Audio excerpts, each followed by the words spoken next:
Gary, Yes. we've just taken part in a panel discussion of migration identity in this particular area, which is Hyson Green in Nottingham. Imagine that you were back in Chicago. How might that kind of discussion have gone differently? In two ways. The issue of identity would almost certainly have centered on Black Lives Matter. Yeah. That's the dominant identity issue of the day in America, following disturbances in Ferguson, and then Eric Garner and the endless, seemingly endless number of state killings of black men. With regard to migration, I think it would have been far less panoramic and far more specific about the fact that the American polity seems to be incapable of dealing with the migration that it needs.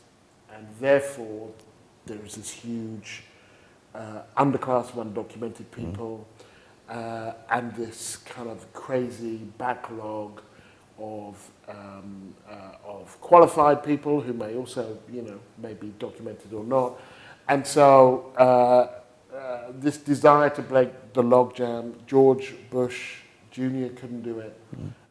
Obama has barely been able to do it. He's tinkered at the edges where he's could, but the polity can't deal with it. So I think it would have centered primarily around those things. That's interesting because we didn't mention illegal or undocumented, did we? Not once. No. Because in this country, it doesn't have this specificity. It's just a catch-all: immigration. Yeah. So, sorry. Yeah, no, that I was just going to say. Well, that. it's kind of it's intriguing to me the way that the conversation has and hasn't changed in Britain. Overwhelmingly, it seems from afar, the anxieties about immigration, when focused on white people now, on people from Eastern Europe, and yet the colour of the conversation is still dark. Yeah. And that when people talk about Islam or other religions, they still are understood as foreign religions. So it's not that the racism that's tied to the immigration debate has gone away. It's just that the colour of the immigrants have changed. Yeah. So, but I mean, Islamophobia, of course, is always one of the triggers. Right. I mean, is this the same in the States? It's different in America. It's different in America. It's interestingly different. That in Britain, I feel that there is an ugly meeting of the kind of people who call themselves muscular liberals, who are defending an Enlightenment consensus, whatever that is, who revel in kind of baiting, taunting, ridiculing Muslims because they see themselves as secular. And then on the other hand, there are just straight up racists who hate Islam. In America, the problem for Muslims centers around a core of right-wing people. The liberals aren't like that in America. They don't do that. Religion is too core a thing in American society, and of course it's the primary mobilizer for the African American polity. So in America, the problem for Muslims is a significant group of people who think they've got the wrong God. All right. Yes. As opposed to people who think that they are backward because they believe in God. And that's produced these kind of crazy. I think Oklahoma passed a law that there should be no Sharia law in Oklahoma, as though that were a likely thing. Yes, I think indeed. the Muslim population of Oklahoma is about 0.2%. I mean, you go to America episodically. Yeah. And when you go there, what shocks you most? Because America is a place that we think we know, but it's still very foreign. Because I primarily go to New York, which is Europe, cut adrift, I think. And I was a student many years ago in the Middle West, which would have been very, very different today, I'm sure. And did that feel different then? Yeah, it did. And of course, being British then was a certain cachet, you know, but I mean, no one ever mentioned Islam. Right. There were no African Americans. Right. I mean, there were obviously, Yeah. but I mean, I want to just mention that, if you don't mind, for a moment. The very term African American is relatively recent, isn't it? Or its usage, shall we say? It's from And the. how would you trace that? Well, I don't fully know its etymology, but this is how I understand it. And Obama is a very useful yardstick in this. The African American is an ethnic term rather than a racial term. Yeah. Black is a racial term. And it's a self-description, isn't it? Or it began. Yeah. And the African American, to me, speaks to those particular people who were enslaved, and then are the descendants of those who lived through segregation. Now that's very different from being just black. So say you take Obama, when he makes his landmark speech in 2004 Democratic Convention, the one that launches him into the national consciousness, he has this line where he says, "My father came to America from Kenya, a magical place." Now that was 1959 when his dad came to Kenya. Now, I'm sure if you came from Kenya to America in 1959, you would think it was magical. You would have resources that you wouldn't have had in Kenya. Which was still a colonized country, obviously. Right, Yeah, you would have freedoms that you wouldn't have. But I don't think most African Americans thought it was a magical place in 1959. No. And so, in Obama's trajectory, you see him being able to access a story, an immigrant story, a distance from the horrors of the kind of, American racial history. Now that doesn't last too long because people don't look at you and say, "Oh, well, your dad must be Kenyan." But it does give you a different relationship to what's going on. So a lot of the people who are beneficiaries of affirmative action in the Ivy League schools are the descendants of Africans and Caribbeans. They're not African American, right? And to the quip, because I do think it's a quip. Well, Obama's dad was from Africa, so that makes him an African American. It's like, well, look, he's actually, if you're going to be technical about it, he's a Kenyan American. The reason that there is the term African American is because we can't say with any certainty where that group of people came from. Do people use those terms? Nigerian American, Kenyan American, or not? No, they would. Interestingly, they would generally just say, "My people are Nigerian." Yeah. I don't hear them say that, and they would call themselves black. I mean, there is African American and black are used interchangeably. Right. Yeah. But they're not. They're not the same thing.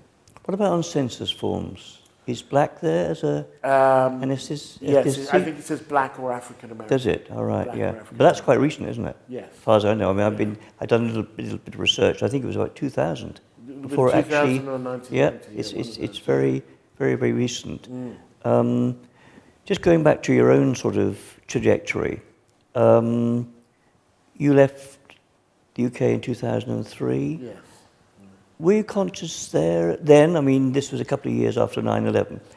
Islamophobia, was that particularly pertinent? I was chair of school governors in this area where we're speaking from 96 to 2002, where the school population was predominantly Muslim origin. There were a lot of issues, but that didn't seem to be an issue. Islamophobia was not a currency really then. I had the impression that it really intensified in England for a brief period after 9/11. I think it probably did, yeah. And then subsided a little bit, and then there was the bombing, the 7/7 bombing. Yeah. There was Islamophobia was certainly a thing in America when I arrived. Of course, in a way, less intense because the wars hadn't started yet, No. and America hadn't felt defeated or depleted in that world. right? So kind of there was still a sense that these people could be conquered, but then they go to Afghanistan, they go to Iraq, and certainly my sense of the American psyche at the moment is not that they think that they've won or that they've achieved great things in those countries, and I think that feeds the frustration. But I remember here feeling in the 5 or 6 months after 9/11 a kind of intense and very distinctly British kind of not just a fear of other, but a kind of a command. Americans are much more comfortable with difference, I think. Yeah. Whereas the sense that you must be heroes, like you must be more like us. I suppose they're very different histories, isn't it? With Very vast immigration taking place over years. Right. And I know, as the guy at the back of our conversation said, okay, this is not a recent history, but to all intents and purposes, it is. In significant numbers. Significant numbers, yeah. And that really does make a difference about how people talk about immigration. Even the most bigoted Americans that I've seen will say they support immigration so long as it's done right. Yeah. Whereas But you wouldn't get that here. You wouldn't get that. No. And you wouldn't hear Marine Le Pen saying that. No. Or whatever. Or people in Greece or anything like that. Right, No. Exactly. There is some sense of immigration as being a pollutant. Yeah. Whereas in the States, it's as you say, it's part of history. And it's part of the myth. Yep. The myth melting of pot, melting pot, reinvention. My great-great-grandfather came here with 5 cents in his pocket and he worked hard. It's part of the meritocratic trajectory. Yeah. And of course, you've got a site, Ellis Island. We have no site in this country. There's no one place where people came and were screened and processed and then moved on. I mean, that's important, isn't it? I think. Yeah, and I wonder. I mean, there never will be a site, but I do wonder whether, in time, because the most recent significant wave of immigration has been of white people from Eastern Europe, I wonder the extent to which that will force a kind of a reckoning. So before, Britain was colonial and post-colonial. That was a dominant dialectic. Whereas now, to me, it feels more global. I mean, and more cosmopolitan. In terms of evidence, as you say, the actual migration in, I think, possibly even over 20 years, it's not from former colonies. Right. It's even from outside of Europe. It's not from former colonies necessarily. Right. So that's where's it from? Like China? There's China, of course. Significant migration from China has been for a long time, but more significant recently. There's been other countries in Africa other than those colonized by the British. So but certainly then, as you say, there's the white migration. So it's I've forgotten, somebody called Stephen Vertovec has actually produced the research on this. Oh, right. And it's quite an interesting story. Yeah. That people coming from almost everywhere, but not necessarily the colonies. Yeah. And that I wonder whether that forces a different understanding of actually who we are, of who we are as a country. Because those connections, for example, when I grew up in Stevenage, my brother and my dad played in the Stevenage West Indians cricket club. So there was that point of connection. Yeah.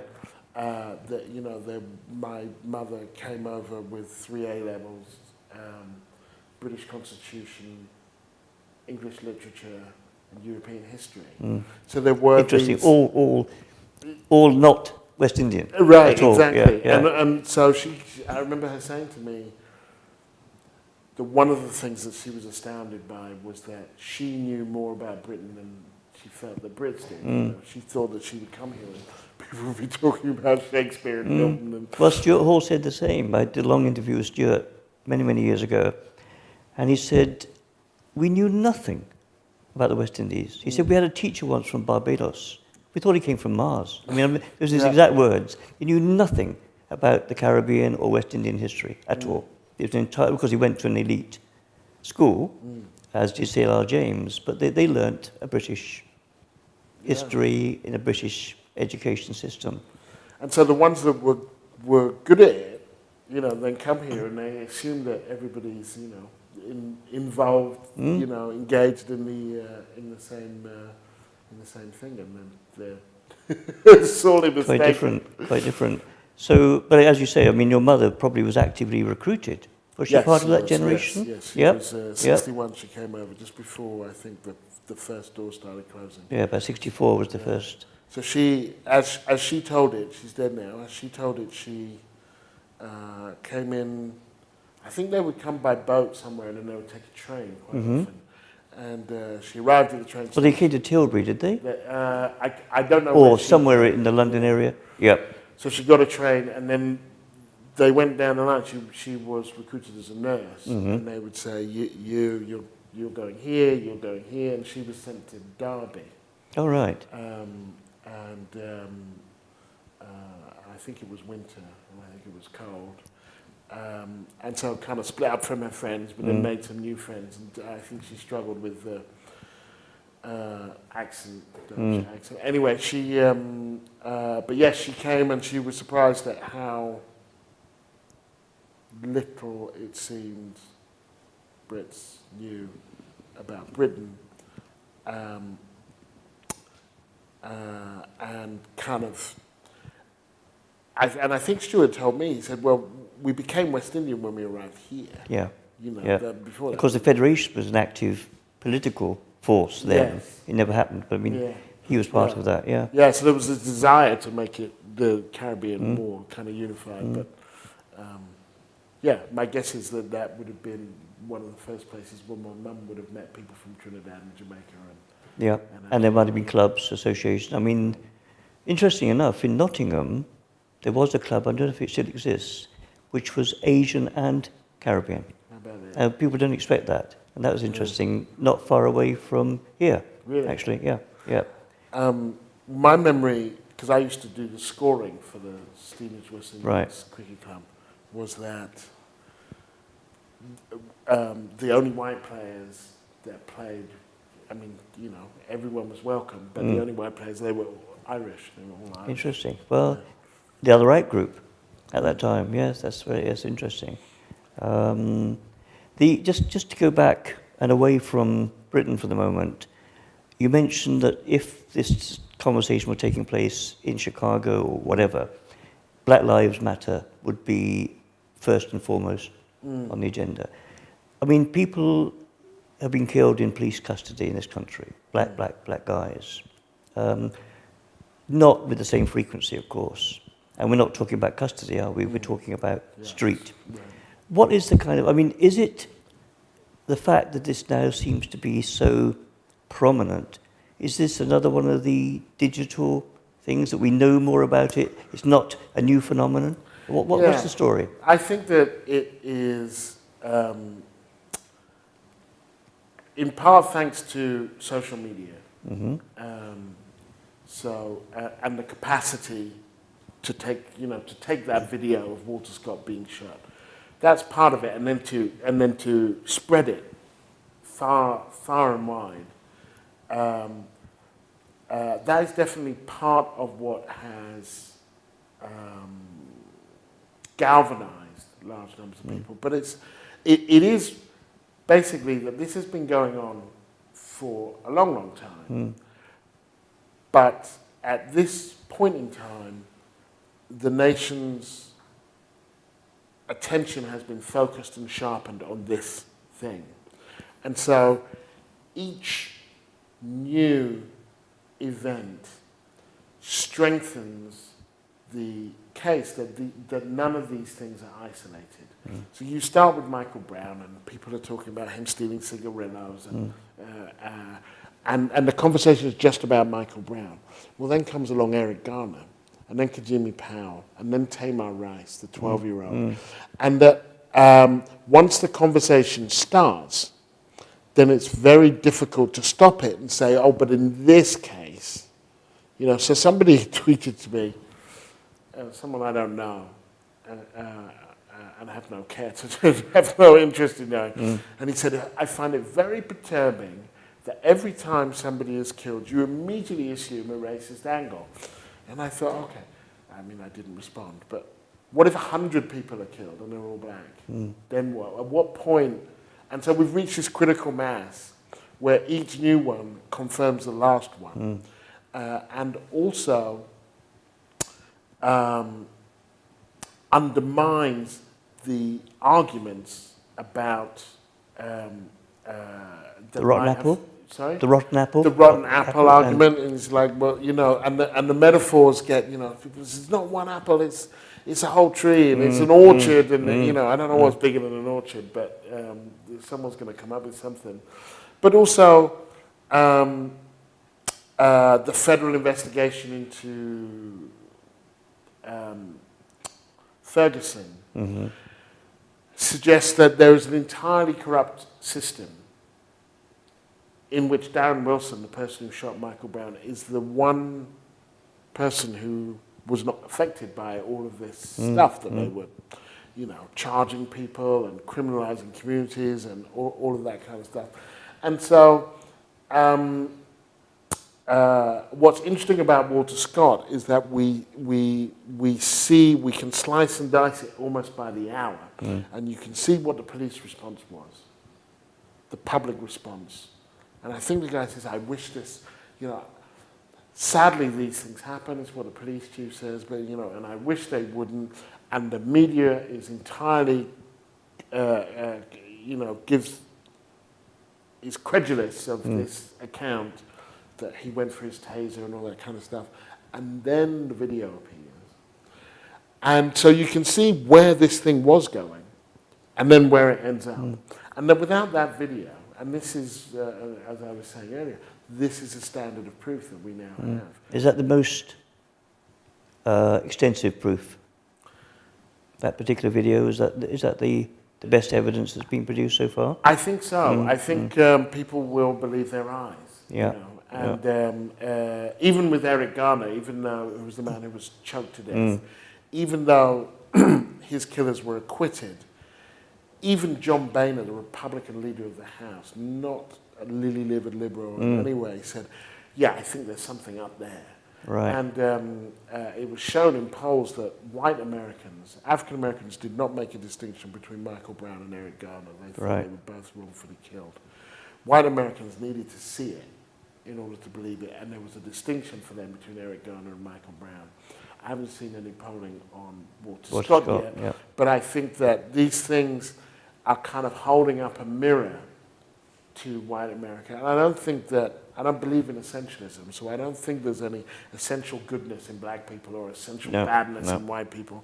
But I do think that given the levels of segregation that there are and that there is in America, that trying to explain, convey, reach white America about this is what it's like has been difficult. And these videos are holding up a mirror and saying, look, this is your country. And I think most white Americans don't. Most black Americans have always assumed that was their country. Yeah. Most white Americans have always assumed that black Americans were making it up, that they were hamming it up, that they were claiming victimhood, that they were race hustlers. There was a whole, series of explanations for why these things might happen. But when you see it, it's very difficult to make. Yeah. Was there any attempt at any point to say this is a southern issue? I know, obviously, with New York, you can't say that, but I mean, was there an attempt to say this was, that's just it. It was Missouri, it was... Yeah, no, I think that, I mean, the most segregated cities in the country are in the north. Chicago, Milwaukee. There's that decanting thing which was mentioned earlier, wasn't it? Yeah. People were just decanted into these areas, Yeah. And I think that... I think it's understood as a national problem, and so, and in that sense, old. I wonder if it happened in Mississippi or somewhere. There's no reason why South Carolina shouldn't be understood as resonant, but somehow Mississippi and Alabama kind of carry the weight because for the rest of the South. they do. They have to, there's the history there. But no, I haven't heard much emphasis on that because I mean, it's a global thing now, and I think during the 60s, when America was both preaching to the rest of the world about democracy and denying African Americans the vote, the civil rights abuses in the South became a real liability for them. I think we're in at least a comparable moment where America is trying to preach a certain kind of human rights language and export it. Obviously, it's lip service if one looks at torture and rendition and all that kind of stuff. But nonetheless, even lip service has to be heeded or dealt with. And these videos go around the world, and I think they seriously cripple America's moral authority in the world. I read something about the elections in Ferguson, but I didn't read in detail. Do you know anything about recent elections? Something seems to have changed. Well, one of the issues following Mike Brown's shooting was that Ferguson looked like a city under occupation. It's 2/3 black. Most of its city council the overwhelming majority of its city council was white. The police force was overwhelmingly white. Its school board was completely white. I think it was a school board that was completely white.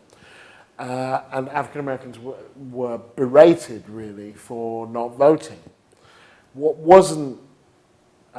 they didn't, because whites in Ferguson were 3 times more likely to vote than blacks in the local elections. What wasn't made so clear was that when it came to the presidential elections, African Americans were as likely to vote as white Americans. And when I went to Ferguson and asked people, well, why didn't you vote in these local elections? And they said, well, we voted for Obama twice, and he can't get anything done. These people don't let you do anything. Were the black candidates? Not last time, but this time there were. Right, In this election, there were black candidates, and the black vote was up, and 2 black candidates were elected. African Americans are still in the minority on the city council, which doesn't quite fit the demographic profile of the city, and arguably, there's no reason why it has to fit the demographic profile of the city, but you have to ask questions about why it doesn't. But actually, most of the control in that city is with the city manager. Once you've elected the city manager, they do most of the work. And so, in the absence of a more democratic kind of infrastructure, because the city manager is employed, he's not elected. In the absence of a more democratic infrastructure, they're exercising their right to vote in a place that, in a situation where power doesn't necessarily reside in the most democratic spaces. Right. This is true of many places, obviously. Yes, this is not unique to Ferguson. So we'll see. Okay. Yeah. I know that you're leaving the States to come back to the UK. Just in very, very briefly, what major changes have you seen in your 10 years in the States in terms of the issues we've been talking about? Well, in terms of identity, certainly the broadest and deepest change has been, actually broadest, I don't know how deep it is on gay rights. Oh, right, yeah. That in 2004, gay rights was a stick to beat the liberals with. Right. The Republicans put referendums on in swing states to bring out the evangelicals, to defense of marriage and all of that kind of stuff. And in the time that I've been there, being gay marriage has it's completely flipped. So Republicans see it as a liability, that they're against it. Mostly they don't speak out against it. When they do something like Indiana had a law that potentially could have discriminated against gay people, they end up stepping back. Yeah. The public opinion is completely turned around, and soon a majority of Americans will live in states where gay marriage is legal. Right. Because California and New York both allow gay marriage. Illinois allows gay marriage. That's already a big chunk of the country. Huge states, yeah. And other smaller states have, but you'd only need one sizable, more sizable state to go, and you'll be up there kind of 40-45%. So that's been one of the most significant ones. Nobody was talking about race, particularly when I arrived in 2003. It was a war on terror, it was war, it was Iraq, it was the UN, it was America's place in the world. Well, the bullishness, and I arrived January 2003, so this is before the war, the bullishness of American foreign policy has completely imploded. Right, yeah. There was an assumption that whatever we want we can have, and wherever we take our military we will win, and that no longer is true. And Americans now, I feel like they have the appetite still to be world leaders, but they can't stomach what it takes. Right.